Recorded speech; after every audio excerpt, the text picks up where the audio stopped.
moon was full almost every night when I was a boy. The path we wore going back and forth across my grandparents' backyard from our house to theirs was beautifully lit in a luminous silver of which the best art film directors could only dream. We could see the dew glistening on the clothesline like the webs of the Chinese wet-end spiders we shipped up from Avery Island and had placed high in the front yard pecan trees by young black children who came back 2 days later on the mornings of family weddings to sprinkle glitter on their thick webs.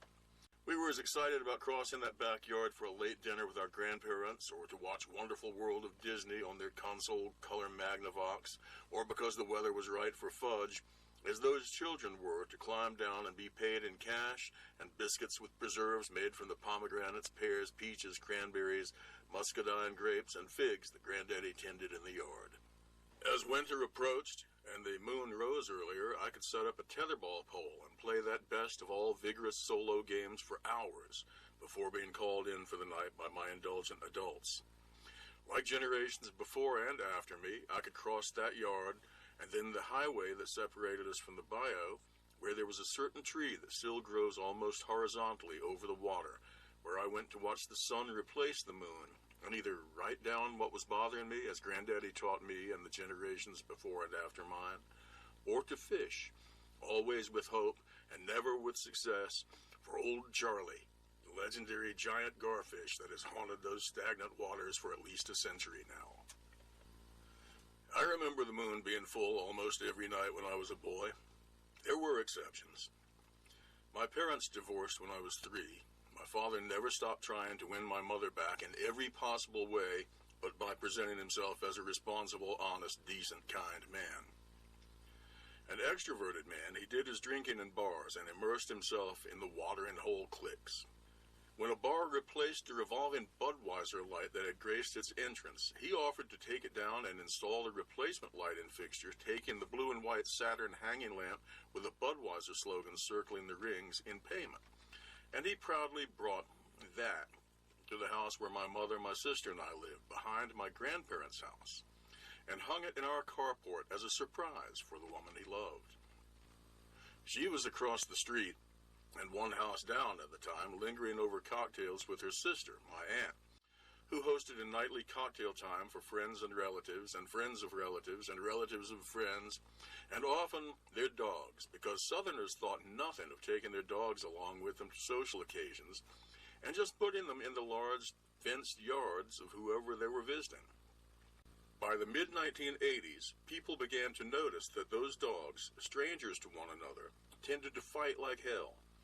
That was about the same time the Blue Rinse Mafia realized that their chihuahuas and poodles were not really singing along with them when they put them on top of pianos and hit high E notes, because due to their sensitive hearing, the dogs howled in pain. But the dogs are not our subject here today, so we should leave them for now, trembling in indecision and fear over whether to bite and be bitten in a backyard free-for-all, or to scratch on the door to beg for their people's protection, which they knew would include being tortured atop polished spinets, while slightly inebriated people sang and laughed about their agonized protest against the right end of the keyboard. Oh, I was home for the carport light installation, and I loved the thing. Knowing nothing of the product being advertised, I thought the moths following the lit letters as they circled the globe were fascinating and fun. I was sitting on the kitchen steps watching that tableau when my grandmother arrived from next door. My grandparents actually owned the house I grew up in, and my grandmother was a proud and active member of Broadmoor Baptist Church, to which I had to accompany her every other Sunday to sit beside her and be elbowed and then whispered to, as she noticed and pointed out her several sisters as they nodded off in the choir loft during the sermon, only to be startled awake by Dr. Tatum slapping that Bible up in the pulpit and threatening to do the same to Satan if he dared poke his scaly face into any part of the Broadmoor neighborhood. Given her position and her strong suspicion that Satan might hitch a ride into Broadmoor in just such a vessel as a revolving Budweiser Saturn hanging lamp, she began to remonstrate with my father immediately, thoroughly crumpling the contentment he'd felt sitting in a lawn chair drinking beer, looking at his handiwork, and imagining the joy his ex-wife, my mother, would certainly experience when she came home after several dark bourbon and waters to be greeted by that festive new, if used, decoration and the man she'd gleefully divorced. I remember my father as he impressed me that evening, as a man with the survival instincts of a lemon. It was just a few weeks later that he came by again, this time waving a pistol and threatening to shoot himself if my mother would not take him back. She gathered me and my sister up and started across my grandparents' yard on that familiar worn path, past the clothesline, past the pear tree, past my grandmother's goldfish pond. We were almost to the giant mimosa under which lawn chairs and a hammock were arranged when, at the same moment, I looked up in surprise and saw that the moon was waning crescent, and heard, also in surprise, a gunshot. We ran back to find my father standing in a litter of glass and plaster under the shattered remnants of that Budweiser lamp and a hole in the carport roof. Granddaddy was not far behind us, and then my father was no longer standing, but sprawled amid the mess he'd made, Granddaddy standing over him with a leather-woven blackjack in his hand, his cane over his arm. No, the moon was not full that night. There were large trees in our yard, and tall bushes lining the back and side fences. Seeing them sway under full moons gave me the early impression that wind was caused by trees and bushes waving to fan the breeze. My father confiscated some doors from the storage building used for such things from his own father's rental properties, and made me a treehouse in the backyard mimosa tree, damn near crucifying himself in the process. It was never much fun, my door treehouse. It was a splintery, paint-peeling door, nailed horizontally and insecurely to some branches, where the tree crooked, and another splintery door sawed roughly into ladder steps, also nailed insecurely, led up the trunk.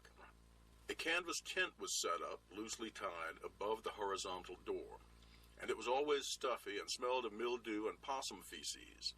It made ugly shadow patterns under a full moon. There were times when the trees and bushes were very comforting to me, like the protective walls of a castle, when I looked out of my bedroom window at night.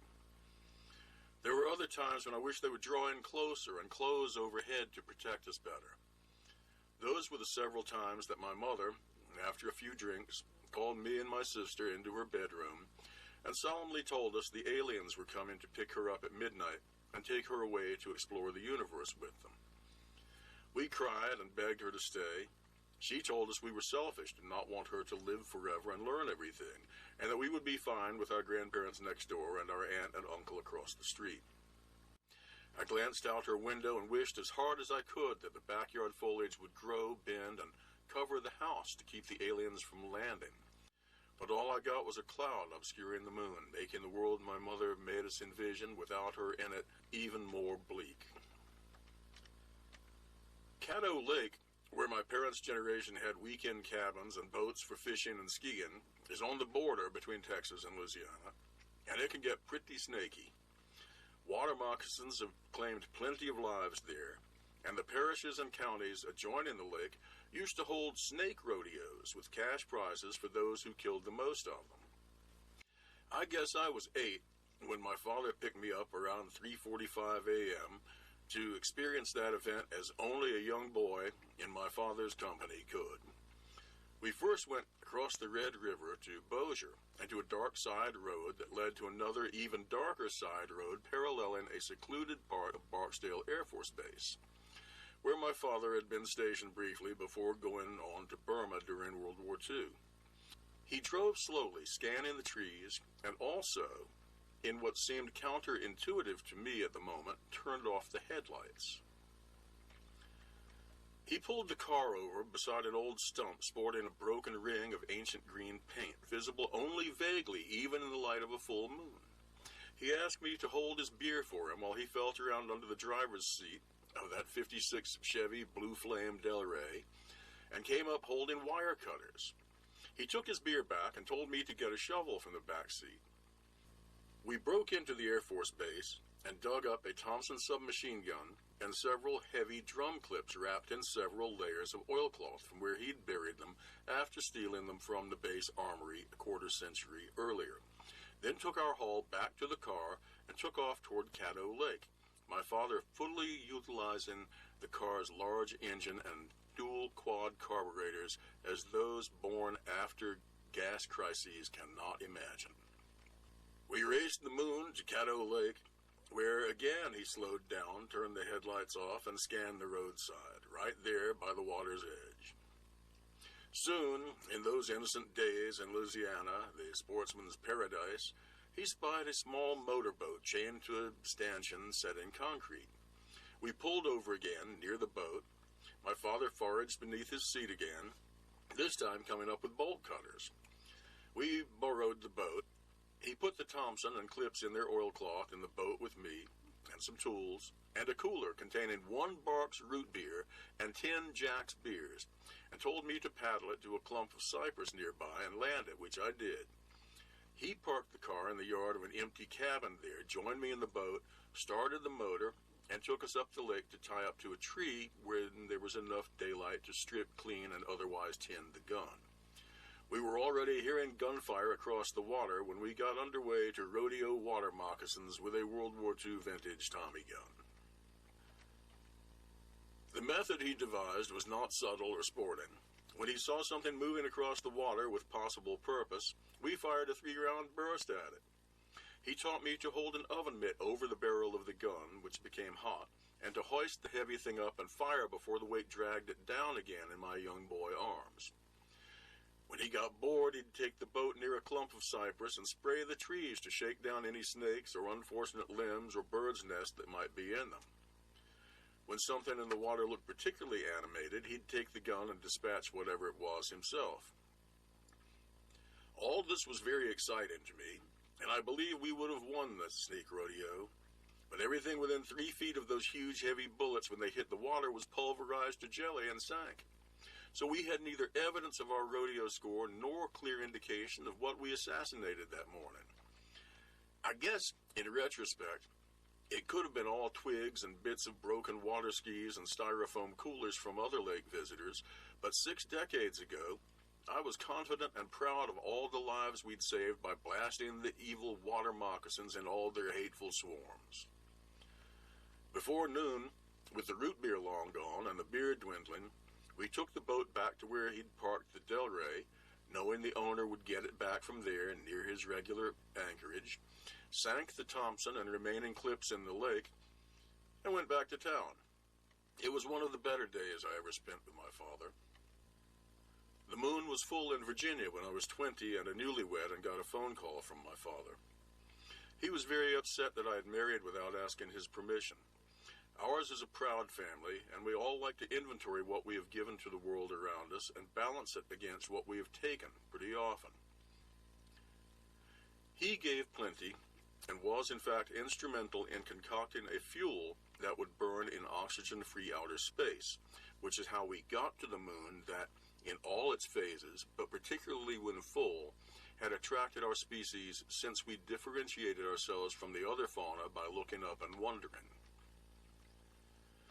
He took plenty, too, with the petty larcenies and bad drinking decisions and so on, and his ego was too fragile to accept my making a man's life decision without consulting him.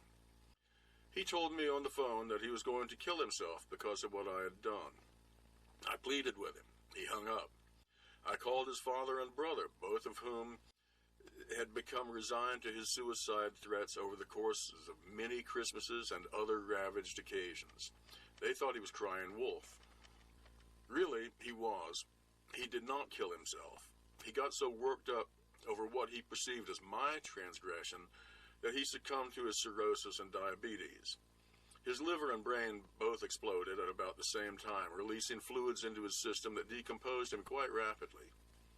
His landlady, who had been my third-grade Sunday school teacher, found him and contacted his brother. Uncle John had to throw 3 bottles of concentrated Lysol through the door and hold his breath long enough to turn on window fans to air the place. He called me, and I flew down from Virginia to continue the cleanup, identify the body as nearest relative, and attend the funeral, which was held, as my father had threatened in his last phone call, on my 21st birthday. I didn't look at the body. I couldn't after smelling the apartment. I signed the documents without actually looking at the cadaver. On the way to the service, my mother, seated beside me in the back seat of someone's car, said, "Well, happy birthday. I never thought you'd live long enough to reach this one, but I guess I had the wrong Arthur Shuey." my father being junior and me being the third, in mind. After the service, we went to my sister's house. She said she'd gotten a phone call in my father's unmistakable, deep voice before the service saying, "I'm alive," and that it had frightened her, so she hung up. When I was a young boy, I believed in God because when my father said grace at table in his deep voice, the silverware rattled, and I thought that was a sign of divine presence. I did not stop thinking of, "I'm alive," in that voice for 40 years. Every time the doorbell or phone rang unexpectedly, I thought it might be him. I should have identified the body. Someone died in that apartment, but it could have been one of his ne'er-do-well drinking buddies. It could have been Shadow Myers or Preacher Zach. I should have identified the body. Before I returned to my new bride in Virginia, my mother told me that my father had been married before he'd wed her, and that his first wife had put a shotgun in her mouth and pulled the trigger with her toe, but had survived and was in fact still alive in a mental institution with a bag of sand in her head to keep the remains of her brain in place. Later, I asked my paternal grandfather, my father's brother, and a cousin about this, and researched it as well as I could when the internet came around, but never found any basis for the tale. Like the one about the aliens, this was a tale from my mother, the motive of which I could never figure out. I blame it all on the full moon.